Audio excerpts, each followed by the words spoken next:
Hello everyone, स्वागत है आप सबका एक बार फिर से मेरे यूट्यूब चैनल पे। माई सेल्फ सुरुचि सिंह और हम लोग पढ़ रहे हैं स्टैंडर्ड 9th का चैप्टर नंबर 5 विच इज़ हमारा fundamental unit of life. Previous classes में we have already seen many of the topics. For example हम लोगों ने सेल ऑर्गेनेलीज को देखा था। सेल ऑर्गेनेलीज क्या होता है और ये आपको हर एक अलग अलग पार्ट वाइज आपको मेरे चैनल पे मिल जाएगा। कहीं पे भी किसी तरह का कोई डाउट होगा आप कमेंट सेक्शन में पूछ सकते हैं। बढ़ेंगे हम लोग आगे और अब हमारा एक या दो और क्लासेस बचे हैं, उसके बाद will be ending of this chapter. एक रिविजन क्लास होगा जिसमें कि जितने भी इम्पोर्टेंट पॉइंट्स हैं उसको मैं इंक्लूड करने की कोशिश करूँगी। हालांकि उसकी ज़रूरत नहीं है बिकॉज जितने भी मैंने पॉइंट्स डील किए वो सब आपको क्लियर ही होंगे और काफ़ी ईजी लैंग्वेज में और पॉइंट वाइज आपको बुलेटिन फॉर्म में, रिटन फॉर्म में भी मिल गया है। तो स्टार्ट करें आज का video. Today will be seeing next और ठीक है, तो स्टार्ट करते हैं अपना। Today will be studying about vacuole. अब अगर बात करें वैक्यूल की तो सबसे पहले ये हमारे एक सेल ऑर्गेनेली है जो कि पाया जाता है किसमें, plant cells as well as animal cells में। क्या डिफरेंसेस है तो उस चीज़ को देखेंगे वैक्यूल को। तो अगर बात करें वैक्यूल्स की तो ये हमारा ऑर्गेनेली किस तरीके का होता है, किस में पाया जाता है, उस सारी चीज़ों को हम लोग देखेंगे। सबसे पहले अगर हम लोग देखें तो ये हमारा डेड ऑर्गेनेली होता है सेल का। अब डेड ऑर्गेनेली कहने का क्या मतलब है, डेड ऑर्गेनेली ऑफ सेल। अभी तक जितने भी हम लोगों ने सेल ऑर्गेनेलीज को देखा उसमें कुछ हमारे लिविंग थे और कुछ हमारे डेड थे। लिविंग जो थे उनको हम लोगों ने देखा डिफरेंट फंक्शंस परफॉर्म कर रहा है। ऐसा नहीं है कि ये डेड है तो ये फंक्शन नहीं परफॉर्म करेगा, ये भी हमारा एक स्पेशलाइज्ड फंक्शन परफॉर्म करेगा, बट इट विल डिफर। किस तरीके का फंक्शन ये परफॉर्म करेगा विल बी सी। सबसे पहले और इम्पोर्टेंट पॉइंट, ये हमारा कैसा ऑर्गेनेली है तो डेड है। अब ये डेराइव होता है हमारा किससे, ईआर एंड गोल्जी अपैरेटस से। ठीक है, फिर नेक्स्ट पॉइंट हम लोग उसी को मेंशन करेंगे। यही हमारा दूसरा पॉइंट हो जाएगा, large vesicle. Large vesicle derived from dead organelle of cell, number 1 point. Number 2 हम लोगों ने देखा large vesicle which is derived from ER and Golgi body. मतलब कि इसका डेरिवेशन कहाँ से, ये हमारा एग्जिस्टेंस कहाँ से आता है, शो करता है, तो that is from ER and Golgi body. ER and Golgi body से ये हमारा डेराइव करता है ये सेल ऑर्गेनेली, जिसको कि हम लोगों ने वैक्यूल्स कहा। डेड ऑर्गेनेली होता है सेल का। उसके बाद इफ विल सी कि हमारा किस तरीके का स्ट्रक्चर होता है तो उस चीज को हम लोग लिखेंगे, ये हमारा एक एम्प्टी स्पेस लाइक स्ट्रक्चर होता है जो कि मेम्ब्रेन से बाउंडेड होता है। तो दैट इज वो हमारा पॉइंट वाइज हम लोग यहाँ पे लिखेंगे। थर्ड पॉइंट में क्या लिख सकते हैं, fluid filled single membrane bound structure. किस तरीके का इसका स्ट्रक्चर होता है तो फ्लूइड फील्ड सिंगल मेम्ब्रेन, मतलब कि इस तरीके का अगर ये वैक्यूल का स्ट्रक्चर है, ये सिंगल मेम्ब्रेन बाउंडेड है और इसमें क्या फील्ड रहेगा, फ्लूइड फील्ड रहेगा। उसी चीज को यहाँ पे मैंने लिखा है दैट इज वैक्यूल्स के बारे में कि ये किस तरीके का दिखता है। तो ये हमारा fluid filled single membrane bound structure which is called as vacuole, which is called as vacuole. अब प्लांट और एनिमल्स के केसेस में क्या है, तो प्लांट सेल्स में वैक्यूल्स का साइज काफी ज्यादा बड़ा होता है because of their specific functions. But if you talk about animal cells तो एनिमल सेल्स में या तो ये होंगे नहीं और if present they are either very small और नेग्लिजिबल इन साइज। तो उस पॉइंट को भी I will be writing down, लिख लेते हैं। तो जैसा कि मैंने आपको एक्सप्लेन किया उसी पॉइंट को लिखेंगे। I have already explain you कि एनिमल सेल्स में ये वैक्यूल्स या तो एब्सेंट होंगे या फिर अगर होंगे तो टेम्परेरी नेचर होंगे, कुछ टाइम एग्जिस्ट करेंगे, उसके बाद ये हमारा फंक्शन नहीं करेगा, एग्जिस्टेंस नहीं रहेगा।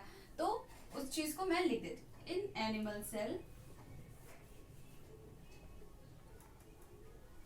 either they are absent or if found smaller in size and are temporary in nature। Clear है ये पॉइंट? बढ़े आगे। वैक्यूल्स के बारे में अभी तक वी हैव सीन ये हमारा डेड ऑर्गेनेली होता है सेल का। Large vesicles derived from ER and Golgi bodies, किस तरीके का ये हमारा इसका एग्जिस्टेंस किस तरीके से ये आता है एग्जिस्ट करता है, तो उस चीज को विल बी सीइंग कि ये हमारा लार्ज वेसिकल्स होता है जो कि हमारा ईआर और गोल्जी बॉडी से डेराइव होता है। क्लियर है? किस तरीके का इसका स्ट्रक्चर होता है, तो ये हमारा फ्लूइड फिल्ड। फ्लूइड फिल्ड मतलब अगर कोई स्ट्रक्चर है बैग लाइक स्ट्रक्चर तो इसके अंदर फ्लूइड्स भरे होते हैं, लिक्विड कंटेंट भरे होते हैं। Fluid filled single membrane bound, single membrane मतलब फ्लूइड तो फिल्ड है लेकिन ये मेम्ब्रेन बाउंडेशन जो है, जो बाउंड्री है वो हमारी सिंगल मेम्ब्रेन होगी। वी हैव ऑलरेडी डिस्कस्ड कि बहुत सारे सेल ऑर्गेनेलीज हमारे डबल मेम्ब्रेन, कुछ हमारे सिंगल मेम्ब्रेन होते हैं। If you talk about vacuoles, ये हमारे सिंगल मेम्ब्रेन बाउंडेड स्ट्रक्चर होते हैं जो कि फ्लूइड फिल्ड होते हैं। इनको ही हम लोग क्या कहते हैं, वैक्यूल्स कहते हैं। उसके बाद जब हम लोग आगे बढ़े तो नेक्स्ट पॉइंट हमारा था in animal cells either they are absent और इफ फाउंड और प्रेजेंट, यहाँ पे प्रेजेंट भी लिख सकते हैं, present smaller in size and are temporary in nature, मतलब कि ये वैक्यूल्स हमारे एनिमल सेल्स के केस में या तो एब्सेंट होंगे, मतलब होंगे ही नहीं, ये सेल ऑर्गेनेली प्रेजेंट ही नहीं होगा। बट इफ अगर ये प्रेजेंट भी हैं तो ये हमारे स्मॉलर इन साइज होंगे, मतलब कि जो वैक्यूल्स का हमारा जो साइज है प्लांट सेल्स और एनिमल सेल्स के कंपैरिजन में ये डिफर करेगा, ये काफी ज्यादा छोटा हो जाएगा if you talk about animal sales. Clear है? उसके साथ साथ ही एक चीज और, ये टेम्परेरी इन नेचर होगा, किसके केस में, एनिमल सेल्स के केस में। इतनी सारी पॉइंट्स 1 2 3 4 वी हैव सीन। अब प्लांट सेल्स के केस में देख लेते हैं। तो प्लांट सेल के केस में अगर हम लोग वैक्यूल्स की बात करें तो इसका साइज बड़ा होगा और ये परमानेंट इन नेचर होगा, मतलब कि ये एग्जिस्ट करेगा थ्रू आउट द लाइफ। इस पॉइंट को मेंशन करने के लिए I think I have to erase all this, so let me erase it first. In plants vacuoles are larger in size and are permanent. Clear? अभी मैंने आपको explain किया है, उसी पॉइंट को मैंने यहाँ पे लिखा है। प्लांट सेल्स के केस में वैक्यूल्स का साइज काफी ज्यादा लार्ज होगा as well as these are permanent in nature, ये हमारा परमानेंट इन नेचर होंगे। अब इतनी बात थी हमारे वैक्यूल्स के स्ट्रक्चर की। वैक्यूल्स के स्ट्रक्चर की अगर बात करें तो एक और इम्पोर्टेंट पॉइंट है, कौन सी, तो मैं लिख देती हूँ।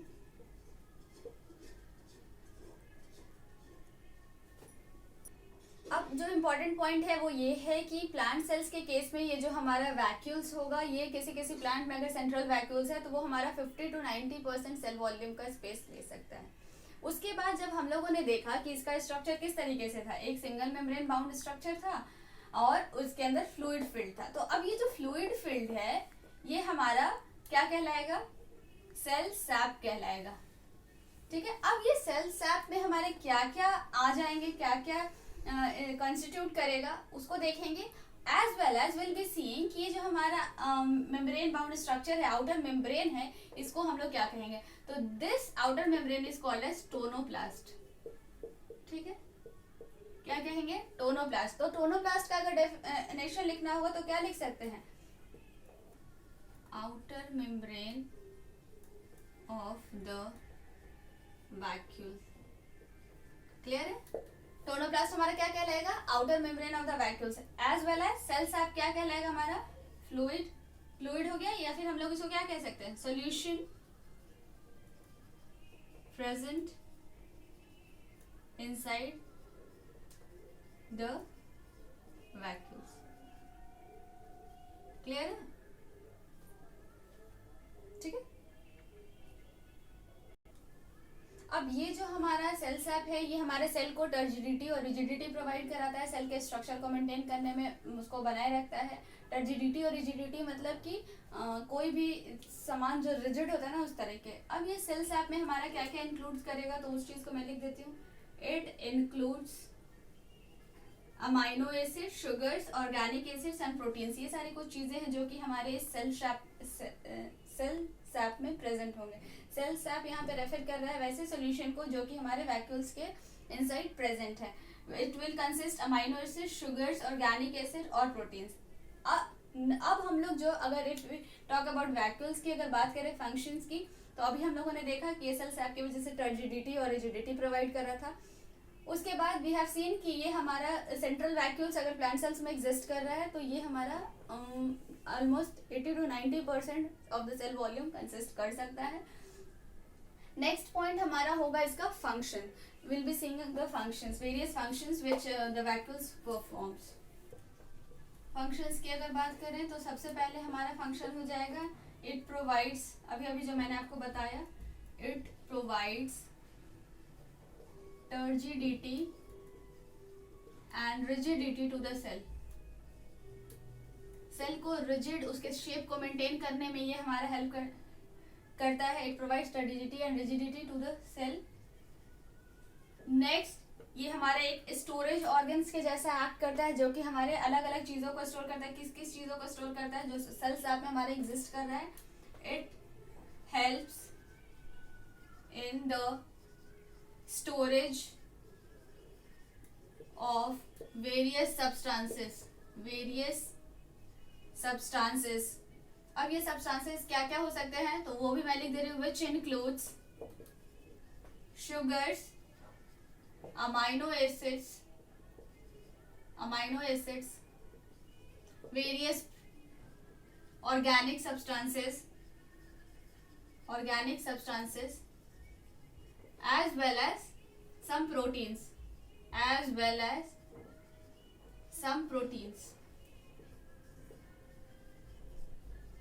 ठीक है।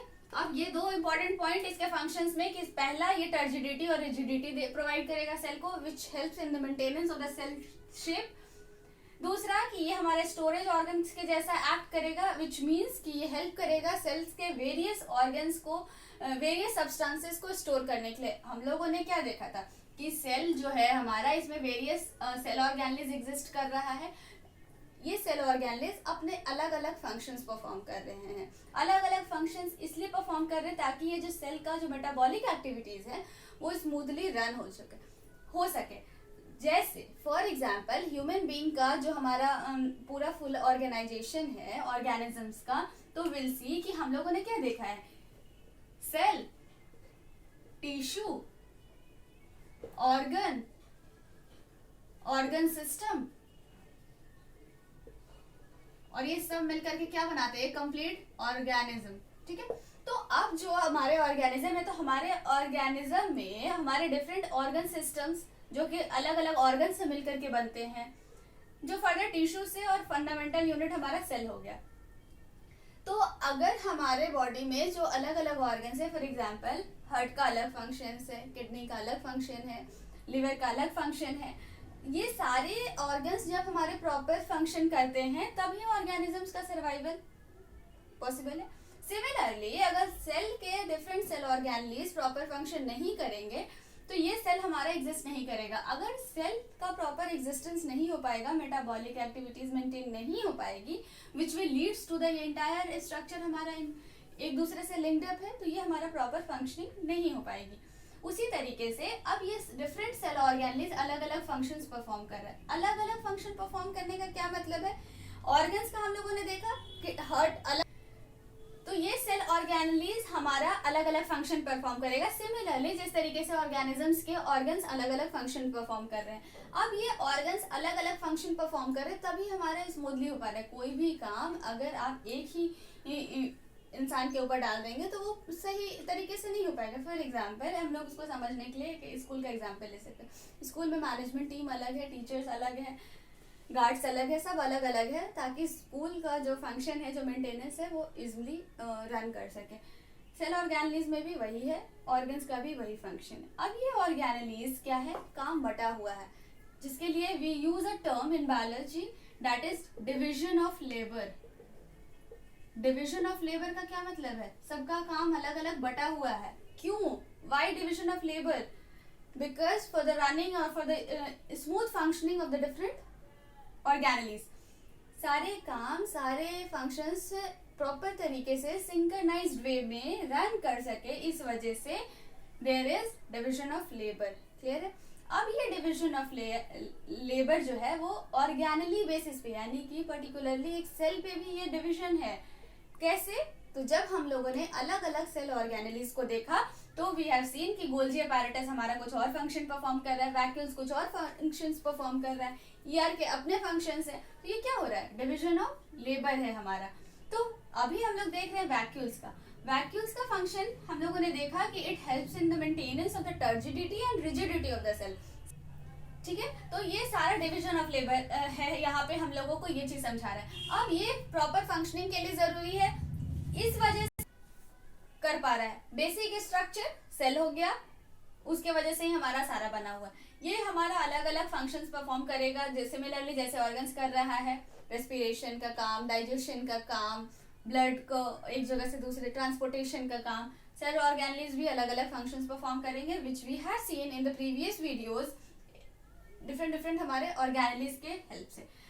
वैक्यूल्स की अगर बात करें तो आज हम लोगों ने जो वैक्यूल्स पढ़ा उसको मैं सम अप कर देती हूँ 2 लाइन में।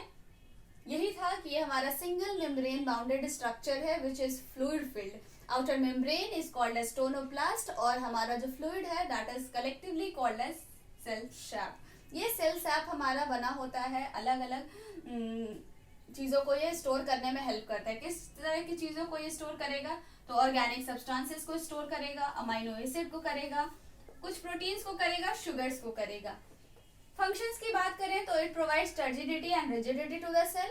उसके बाद we have seen a most important point that is vacuoles एक ऐसा ऑर्गेनेली है जो कि हमारा सेल, प्लांट सेल्स और एनिमल सेल्स दोनों में अलग अलग तरह से एग्जिस्ट करेगा। If you talk about animal cells, या तो ये वैक्यूल्स एब्सेंट होंगे या तो बहुत ही स्मॉलर इन साइज होंगे और टेम्परेरी इन नेचर होंगे।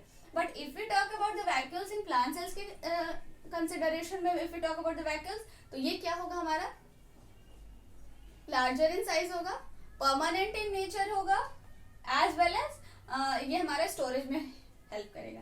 एक बहुत ही इंपॉर्टेंट और इंटरेस्टिंग टर्म है, इसके फंक्शंस में ही वो इंक्लूडेड है, it helps in osmo regulation.